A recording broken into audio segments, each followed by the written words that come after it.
قالا ربنا ظلمنا أنفسنا وإن لم تغفر لنا وترحمنا لنكونن من الخاسرين.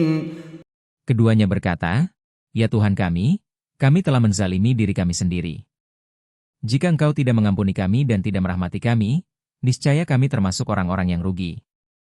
فتلقى آدم من ربه كلمات فتاب عليه إنه هو التواب الرحيم. Kemudian, Adam menerima beberapa kalimat dari Tuhannya, lalu dia pun menerima tobatnya. Sesungguhnya dialah yang maha penerima tobat lagi maha penyayang. Rahmatnya lebih besar daripada dosa manusia. Manusia adalah makhluk yang bisa memperbaiki diri. Keadilan tanpa kasih sayang menjadi kejam dan kasih sayang tanpa tanggung jawab menjadi chaos.